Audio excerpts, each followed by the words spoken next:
Mga master, naglabas ang DBM ng Budget Circular number 2024-2.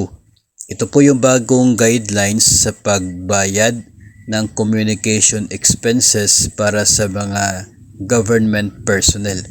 Piling government personnel lamang mga master ang nabanggit sa budget circular na ito.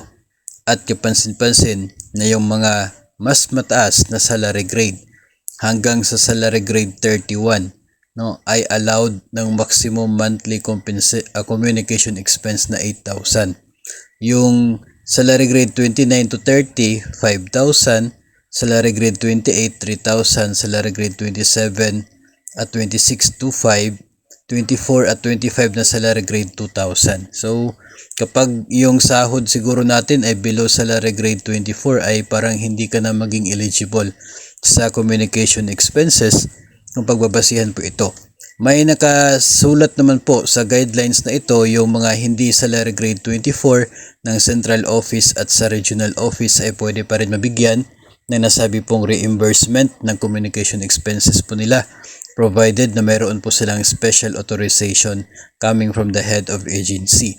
So, yung mga head nila ay magre-request from the head of the agency para sila ay maging eligible sa communication expense na ito.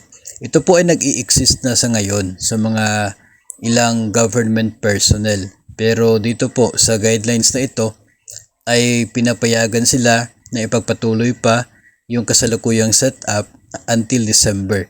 Pero pagdating ng 2025 ng January agad ay ito na yung guidelines na ito ang masusunod dito po sa kung sino-sino at magkano ang pwedeng reimbursement sa communication expenses.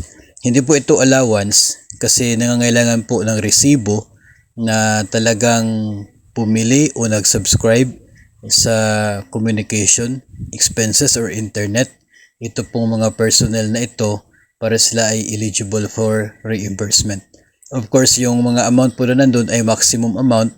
So, ibig sabihin kahit 8,000 po yun kung yung kanilang subscription ay nasa 5,000 lang. So, 5,000 lang yung ibibigay sa kanila na reimbursement. So, siguro po ay may ibang mga tumatanggap ngayon na apektado dito sa guidelines na ito na magsisimula yung full implementation pagdating ng January 2025.